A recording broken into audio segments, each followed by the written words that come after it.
Hello friends. तो आज हम लोग पढ़ने जा रहे हैं आपका लास्ट टॉपिक थर्मल इंजीनियरिंग में जेट प्रपल्सन। क्या पढ़ने जा रहे हैं? जेट, एक मिनट।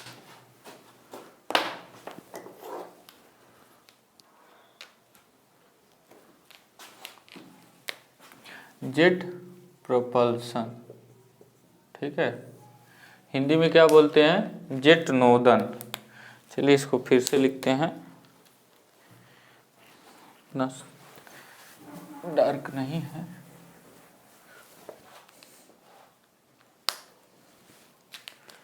क्या हम लोग पढ़ते हैं? Jet propulsion. हिंदी में क्या कहते हैं? जेट नोदन। तो यहाँ पे प्रपल्सन का मतलब होता है, प्रपल्सन यानी कि नोदन का मतलब होता है, इसको हिंदी में कहेंगे नोदन का मतलब होता है आगे बढ़ना, मूव फॉरवर्ड, ठीक है ना। आगे बढ़ना यानी कि टू मूव फॉरवर्ड।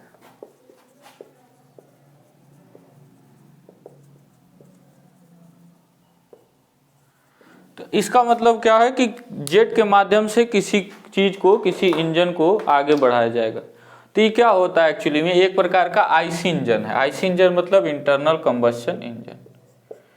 एक प्रकार का ये क्या है? IC engine. आप लोग जानते हैं आईसी इंजन का क्या मतलब है? इंटरनल कंबस्शन इंजन है, जिसमें क्या किया जाता है, एक कंबस्शन चेम्बर होता है, ठीक है ना। कंबस्शन चेम्बर में कोई भी फ्यूल होगा उसको जलाया जाएगा। उससे क्या होता है, हाई बहुत, लेकिन यहाँ पे आईसी इंजन की तुलना में बहुत ज़्यादा हाई टेम्परेचर प्रेशर रहेगा, ठीक है। और उसको जलाया जाएगा फ्यूल को, और फ्यूल को फिर भेजा जाता है, जब हाई टेम्परेचर प्रेशर पर हो जाए तो एक नोजल के द्वारा रिलीज किया जाता है, ठीक है ना, बाहर भेजा जाता है इंजन से। आईसी इंजन मीन्स वो इंजन है, इंजन से बाहर भेजा जाएगा, जिससे क्या होगा, आप लोग रॉकेट वाला एग्जांपल समझिए, और रॉकेट वाला भी जेट प्रपल्सन का ही एग्जांपल है, रॉकेट जो चलता है। तो क्या किया जाएगा, उसको क्या किया जाएगा, बाहर नोजल के माध्यम से बाहर छोड़ा जाएगा जो जली हुई गैसें जो होगी, जिससे क्या होगा कि जब बाहर नोजल से बाहर आएगा तो आप जानते हैं वो क्या हो रहा है, एक बॉडी से अलग हो रहा है, ठीक है ना, यानी वहां पे मोमेंटम चेंज हो रहा है। तो वो क्या करेगा, जिस मोमेंटम के साथ बाहर आ रहा है उतना मोमेंटम ऊपर लगाता है, यानी कि एक बल लगाता है, जिसको हम लोग क्या बोलते हैं, जिसको हम लोग बोलते हैं थ्रस्ट। तो ये क्या लगाता है, जब नोजल से, मतलब मान लीजिए एक तरह से एक रॉकेट है यहाँ पे, ठीक है, और यहाँ पे जब नोजल से बाहर आता है, ठीक है ना, बाहर की ओर आता है जब फ्यूल गैस है, जो इसमें क्या है, कंबस्ट चेम्बर है समझिए, और कंबस्शन हो रहा है फ्यूल का, यानी कि ईंधन का दहन हो रहा है, और दहन होकर नोजल के माध्यम से जब इसको छोड़ा जा रहा है बाहर की ओर, तो ये बाहर जितना तेजी से निकल रहा है, ठीक है ना, जिस फोर्स से, उतना ही क्या लग रहा है, ऊपर की ओर ये क्या लगा रहा है, फोर्स लगा रहा है, ठीक है ना, जिसको हम लोग क्या बोलते हैं, थ्रस्ट बोलते हैं। तो ये थ्रस्ट फोर्स एक और टर्म में क्या कहा जाता है, इसी को बोलते हैं, एक और टर्म में प्रोपल्सिव फोर्स। यही क्या है आपका प्रोपल्सिव फोर्स है।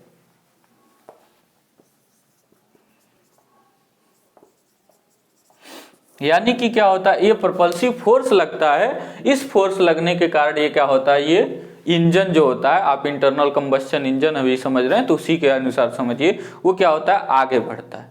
और इसी को पूरा हम क्या बोलते हैं, जेट प्रपल्सन बोलते हैं। इसी पूरी कहानी को हम लोग क्या बोलते हैं, जेट प्रपल्सन, ठीक है। तो कुछ है नहीं, जेट प्रपल्सन यही है। क्या किया, एक आईसी इंजन की तरह उसमें ईंधन को जलाया, नोजल के माध्यम से उसको बाहर छोड़ रहे हैं, ठीक है ना, क्योंकि वहां पे जो ईंधन जलेगा वो बहुत हाई प्रेशर टेम्परेचर पर रहेगा। उसको जब छोड़ेंगे, और बहुत हाई मात्रा में ईंधन को जलाते हैं, बहुत ज्यादा मात्रा में, जब उसको बाहर नोजल के माध्यम से बाहर छोड़ेंगे तो क्या होगा, और भी टर्मिनोलॉजी और भी चीजें हैं, आगे हम लोग पढ़ेंगे। तो हम लोग बात कर रहे हैं कि इसी को हम लोग जेट प्रपल्सन बोलते हैं, कि नाजल के माध्यम से बाहर निकला। और भी चीजें होंगी जो हम लोग सीखेंगे जैसे जैसे आगे अभी गुजरेंगे, क्या क्या चीजें यूज की जा रही हैं, ठीक है। तो जेट प्रपल्सन इसी को कहते हैं, ठीक है। तो जेट का क्या होता है, कहीं जेट मतलब, जेट का मतलब समझ रहे, हाई वेलोसिटी से कोई चीज, कोई फ्लूइड जो है बाहर निकल रहा है, उसको कोई जेट बोलेंगे। तो वो जेट निकल रहा है, इससे क्या लग रहा है, फोर्स लग रहा है, जिसको प्रोपल्सिव फोर्स बोल रहे हैं। उसके कारण क्या हो रहा है, कोई चीज है, कोई, ठीक है, वाहन भी कह सकते हैं, वो आगे बढ़ रहा है। ठीक है, इसके बाद हम लोग बात करते हैं टाइप्स ऑफ प्रोपल्सिव सिस्टम की। तो ये हो गया जेट। अब देखिए, अब इसमें जैसे ईंधन वगैरह की बात करें, ठीक है, तो इसमें जैसे ईंधन वगैरह की बात करें, जैसे क्या हो गया कि देखिए कोई भी कंबस्शन कराने के लिए फ्यूल के साथ साथ क्या जरूरत पड़ती है, ऑक्सीजन की, है ना। तो जब देखिए ये जेट प्रोपल्सिव सिस्टम, नॉर्मली जो जेट प्रोपल्सन होता है, जेट प्रोपल्सिव सिस्टम या जेट प्रोपल्सिव टाइप्स जो भी है, जेट प्रोपल्सन का यूज जो होता है वो नॉर्मली केवल यहाँ पे नहीं होता है, वो हाई एल्टीट्यूड पर होता है, ऊपर की ओर, ठीक है, या स्पेस शटल्स में यूज होता है जेट प्रोपल्सन का यूज, ठीक है ना। जेट प्रोपल्सन जो होता है नॉर्मली स्पेस में कोई चीज भेजा जाए उसके लिए यूज किया जाता है, या फिर जहाजों में यूज होता है जो बहुत अधिक ऊंचाई पर उड़ते हैं, ठीक है। तो इसमें आपको क्या है कि हमेशा कंबस्शन के लिए ऑक्सीजन की जरूरत पड़ेगी। तो चलिए, यहाँ एटमॉस्फेयर में तो ऑक्सीजन मिल जाएगा, लेकिन ऊपर जाने पर कहाँ ऑक्सीजन मिलेगा, वहां पे एटमॉस्फेयर है ही नहीं। तो वहां पे क्या किया जाता है, सिलेंडर्स लेके जाए जाते हैं ऑक्सीजन के, या तो लिक्विड फॉर्म में होते हैं, या फिर अगर गैसियस फॉर्म में है तो भी कोई बात नहीं है, लेकिन गैसियस फॉर्म में ज्यादा बड़े हो जाएंगे। तो जनरली लिक्विड फॉर्म में ऑक्सीजन को लेके जाया जाता है, उसको लिक्विफाई किया जाता है उसके बाद। और ईंधन को जो है, जो फ्यूल होते हैं उनको या तो लिक्विफाई कर लिया जाता है, या कुछ ऐसे सॉलिडिफाई भी हो सकते हैं ईंधन, तो सॉलिडिफाई भी कर लिया जाता है। ठीक है, कहने का मतलब लिक्विफाई और सॉलिडिफाई का मतलब आप अब इतने देर से हम हमारे साथ पढ़ रहे हैं तो अब तो पता ही होगा क्या इसका मतलब है। ठीक है, मतलब उसको पानी लिक्विड बना लिया जाएगा, उसको सॉलिड बना लिया जाएगा, कहने का मतलब। तो अब बात करते हैं हम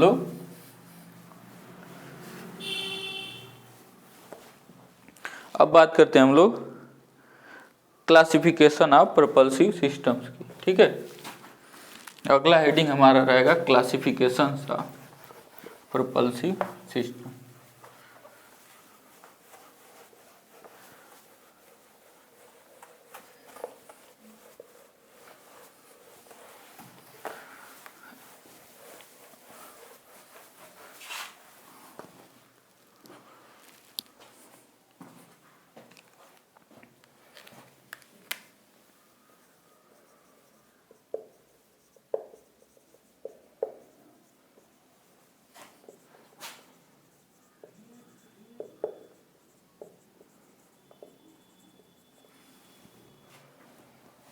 क्लासिफिकेशन ऑफ प्रोपल्सिव सिस्टम, यानी कि नोदन प्रणाली के जो प्रोपल्सिव सिस्टम होगा आपका, उसके क्या है क्लासिफिकेशन, यानी कि वर्गीकरण की बात कर रहे हैं। ठीक है, तो नोदन प्रणाली के वर्गीकरण की क्या बात है कि इसको किस प्रकार वर्गीकृत किया गया है। ठीक है, तो सबसे पहले इसको दो भागों में बांटा गया है। ठीक है, हम 4 टाइप आपको बताते हैं। ठीक है, आपको नोट्स में जो है नंबर वाइज मिलेगा, लेकिन 4 टाइप बनाएंगे तो ज्यादा सही है। तो पहला जो है वो है air stream jet engine, air stream jet engine, या फिर इसको बोलते हैं एयर ब्रीदिंग इंजन।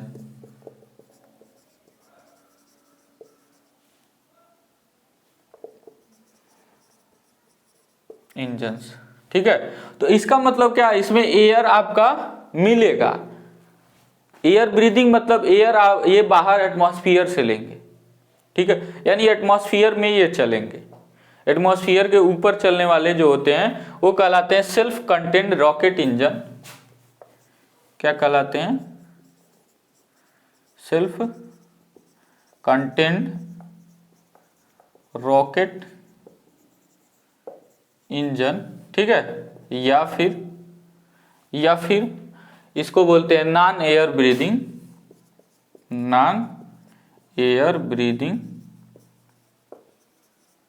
इंजन। तो दो तरह से डिवाइडेड है। ठीक है ना, तो सेल्फ कंटेन्ड रॉकेट इंजन या फिर नॉन एयर ब्रीदिंग, मतलब इसमें एयर जो है बाहर से नहीं ले सकते, इसमें एयर साथ में लेके चलना पड़ेगा। ठीक है, तो अब इसको जो है डिवाइड किया गया है 2 पार्ट में। इसको कितने पार्ट में डिवाइड किया गया? 2 पार्ट। एक जो है आपका, एक जो है वो है स्टेडी कंबस्शन। स्टेडी मतलब आप स्टेडी टर्म अब जान चुके हैं, ठीक है ना, तो अब बताने की जरूरत नहीं है। स्टेडी कंबस्शन,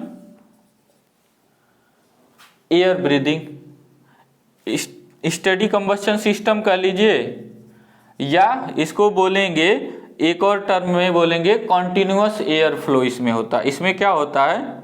इसमें होता है कॉन्टिन्यूअस एयर फ्लो, ठीक है। तो एयर इसमें कंटिन्यूअसली जाएगा। और ये वाला जो है ना, ये इसको थोड़ा और इधर बढ़ा देते हैं, ये आपका इंटरमिटेंट है। कौन सा है? इंटरमिटेंट कंबस्शन सिस्टम वाला है। इंटरमिटेंट कंबस्शन सिस्टम, और यहां पे करें तो ये होगा नॉन कंटिन्यूअस एयर फ्लो है, तो यहां पे इंटरमिटेंट एयर फ्लो होगा, ठीक है, या इंटरमिटेंट फ्लो होगा।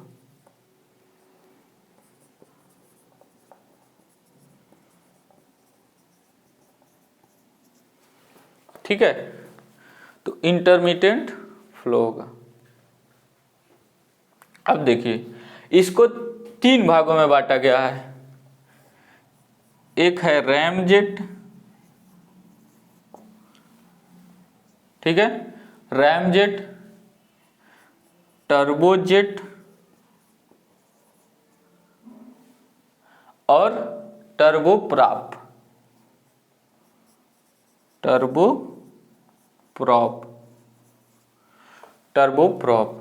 और इसको बस एक है, पल्स जेट या फ्लाइंग बॉम्ब बोलते हैं।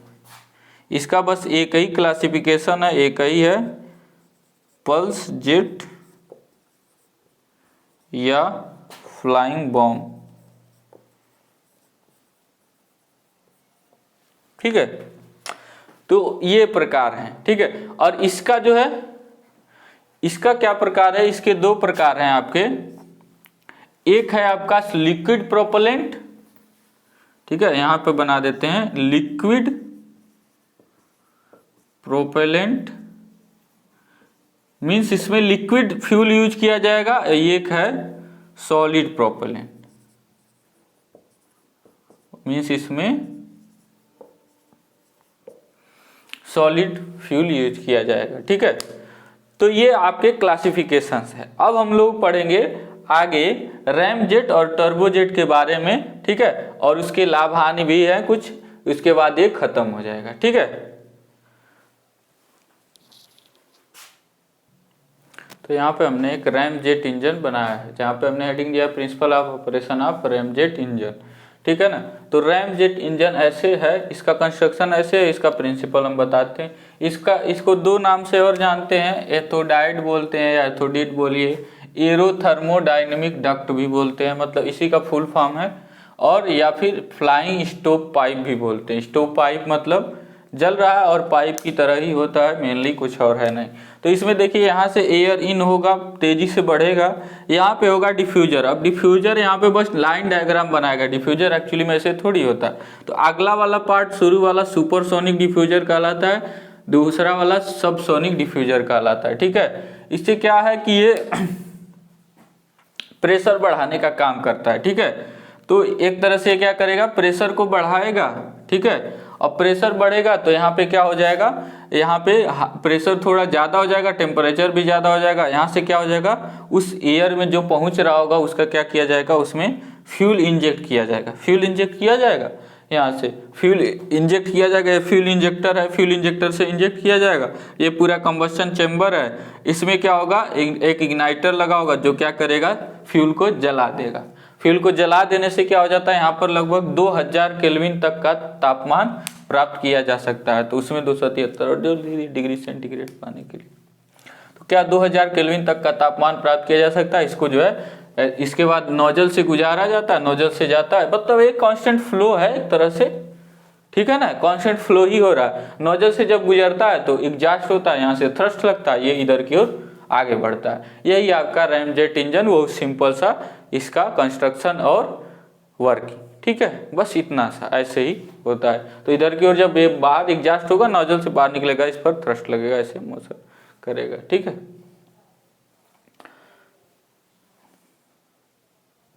अब जो है रैमजेट इंजन के लाभ क्या है, लाभ देख लेते हैं। तो लाभ क्या है, पहला कि ये जो होते हैं भार में हल्के होते हैं, ज्यादा भारी नहीं होते हैं। नोट्स में भी मिल जाएगा, पढ़ लेंगे, ठीक है, हम बता देते हैं एक एक पॉइंट। तो भार में हल्के होते हैं यानी ज्यादा भारी नहीं होते हैं, ठीक है।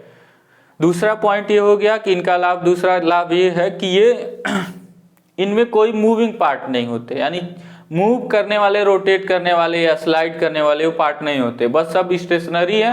बस एयर आ रहा है और निकल जा रहा है, उसमें एयर आ रहा है, उसमें फ्यूल मिल रहा है और कंबस्शन हो रहा है और निकल जा रहा है, ठीक है ना। देखिए कोई मूविंग पार्ट नहीं है, ठीक है। और बात करते हैं अगला पॉइंट, तो इसमें जो होता है कोई भी फ्यूल यूज किया जा सकता है इसमें, ठीक है। तो ये 3 लाभ हो गए, ठीक है। अब बात करते हैं हम लोग हानियों के बारे में। तो ये अपने आप से स्टार्ट नहीं होता है, सबसे पहला पॉइंट ये कि ये अपने आप से ऑन इट्स ओन ये स्टार्ट नहीं हो सकता, अपने आप से स्टार्ट नहीं हो सकता। इसको पहले किसी दूसरे एक्सेलरेटर या किसी वाहक द्वारा ले जाया जाएगा, उसको एक्सेलरेट किया जाएगा, उसके बाद इसको स्टार्ट किया जाता है, ठीक है। उसके बाद दूसरा पॉइंट ये है कि ये इसमें ईंधन का खपत बहुत ज्यादा होता है। इसमें ईंधन का खपत क्या होता है, बहुत ज्यादा होता है, फ्यूल कंजम्पशन रेट बहुत ज्यादा है, ठीक है। फ्यूल कंजम्पशन रेट आपका बहुत ज्यादा है इसमें, ठीक है।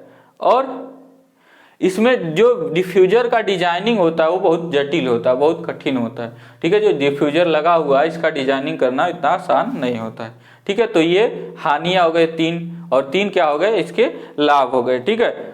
अब इसके अनुप्रयोग क्या, एप्लीकेशन क्या है, तो रैमजेट इंजन का उपयोग जो है सुपरसोनिक स्पीड, जिसमें जो है सुपरसोनिक का मतलब क्या होता है, देखिए मैक नंबर एक होता है, ठीक है, वही डिसाइड करता है कोई चीज सुपरसोनिक है, सब सोनिक है या सोनिक है। तो मैक नंबर जो होता है, ये मैक नंबर को इससे डिनोट करते हैं। मैक नंबर जो होता है वेलोसिटी, एक्चुअल में वेलोसिटी उसका, कोई भी जो यान उड़ रहा है अपान वेलोसिटी ऑफ साउंड, ठीक है। तो इससे कंपेयर किया जाता है। तो अगर इसके बराबर है, मैक नंबर 1 है, तो उसको बोलेंगे सोनिक। अगर कम है 1 से तो उसको बोलेंगे सब सोनिक, और 1 से ज्यादा है तो उसको बोलेंगे सुपरसोनिक। तो 1 से ज्यादा मतलब 1.5 से 2 सुपरसोनिक स्पीड प्राप्त करने के लिए इसका यूज किया जाता है। यानी जब सुपरसोनिक स्पीड जो है यूज किया जाएगा, तो जैसे आपके फ्लाइंग जो लड़ाकू विमान होते हैं ना, ये सब, इन सब चीजों में क्या होते हैं, वो जो बहुत हाई स्पीड से चलते हैं, सोनिक से स्पीड से भी ज्यादा, फाइटर जेट्स में जनरली ये सब चीजें यूज की जाती हैं, ठीक है ना। तो ये जेट प्रपल्सन वाले सिस्टम उन्हीं में होते हैं। नहीं देखते हैं आप लोग हॉलीवुड के फिल्मों में भी देखे हैं, जेट कितना तेज से उसमें से जो है कंबस्शन करता हुआ कुछ निकलता है, उन सब के लड़ाकू विमानों वगैरह में से आप देखते हैं, वही चीज है। अब बात करते हैं हम लोग नेक्स्ट वाले की।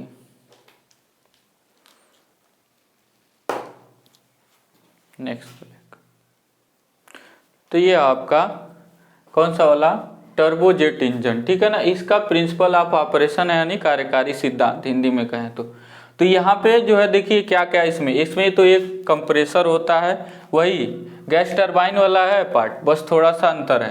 तो एक कंप्रेसर होता है, फिर कंबस्शन चेंबर है आपका, टरबाइन है इसमें, और फिर लगा होता है नोजल, ठीक है। और ये हो जाता है एग्जॉस्ट हो जाता है एटमॉस्फेयर में।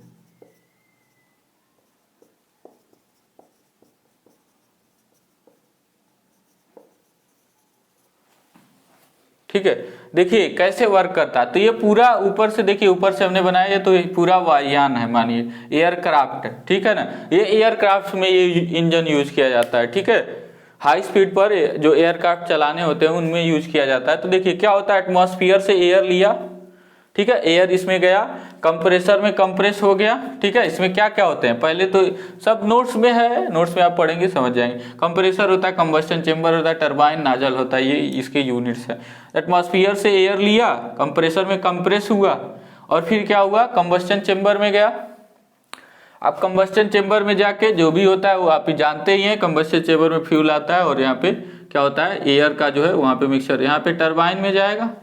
टरबाइन में बहुत ज्यादा एक्सपेंशन नहीं होगा, थोड़ा सा कम, थोड़ा एक्सपेंशन होगा, पार्शियल एक्सपेंशन, और अभी भी हाई प्रेशर टेम्परेचर पर रहेगा। अभी भी जो फ्लू गैसेज और हॉट गैसेज हैं वो अभी भी रहेंगी। उनको क्या किया जाएगा, इसमें नोजल के माध्यम से भेजा जाएगा। नोजल से होकर जब ये बाहर निकलेंगी तो कॉन्स्टेंटली देखिए यहाँ से एयर फ्लो होता रहता है, ठीक है ना। तो जब नोजल से बाहर निकलेंगी तो क्या होगा, यहाँ से बाहर की ओर निकलेंगी, एग्जॉस्ट होंगी, तो यहाँ से क्या लगेगा, एक थ्रस्ट लगेगा यहाँ से, और जो है इधर की ओर ये आपका डायरेक्शन ऑफ एयरक्राफ्ट, इधर की ओर आपका एयरक्राफ्ट क्या करेगा, मूव करेगा, ठीक है ना। तो ऐसे एयरक्राफ्ट आपका चलने लगेगा, ठीक।